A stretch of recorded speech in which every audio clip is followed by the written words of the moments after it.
ओम नमः शिवाय। आज इस वीडियो में मैं आप सभी के लिए भाद्रपद अमावस्या की कथा लेकर आई हूँ। माना जाता है कि भाद्रपद अमावस्या की कथा सुनने से पितृ ऋण से मुक्ति प्राप्त होती है।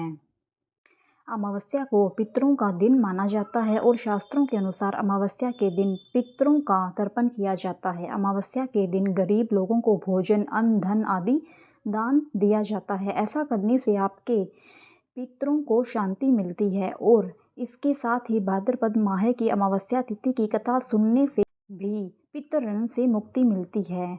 तो आइए अब हम जानते हैं भाद्रपद अमावस्या की कथा। भाद्रपद अमावस्या की कथा इस प्रकार है। एक गांव में एक ब्राह्मण और एक ब्राह्मणी रहते थे।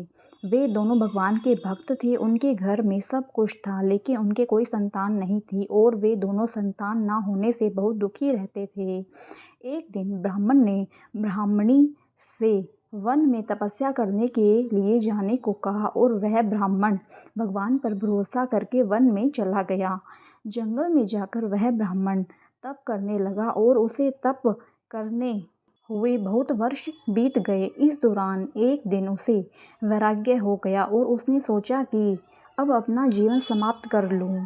ऐसा विचार कर वह अपना जीवन समाप्त करने के उद्देश्य से एक पेड़ की डाली पर फांसी का फंदा बनाकर मरने को तैयार हो गया। और तब ब्राह्मण को ऐसा करते देख सुख अमावस्या प्रकट हुई और ब्राह्मण को मरने से रोकते हुए बोली कि हे ब्राह्मण, तुम्हारे भाग्य में 7 जन्मों तक कोई संतान नहीं लिखी है, किंतु मैं तुम्हें 2 कन्या का वरदान देती हूँ। तुम एक कन्या का नाम अमावस्या और दूसरी कन्या का नाम पूनम रख देना और अपनी ब्राह्मणी को कहना कि सुख अमावस्या का नियमित व्रत या उपवास करे। अमावस के दिन एक कटोरी चावल लेकर उसमें दक्षिणा रखकर किसी मंदिर में रख दें। इस नियम का पालन लगातार 1 वर्ष तक करें। 1 कटोरी चावल समेत दान करते रहना।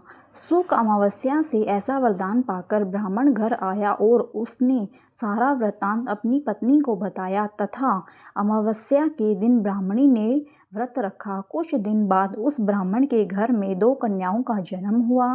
तब ब्राह्मण ने एक कन्या का नाम अमावस और दूसरी कन्या का नाम पूनम रखा। धीरे धीरे कन्याओं के बड़ी होने पर ब्राह्मण ने उन कन्याओं का विवाह किया।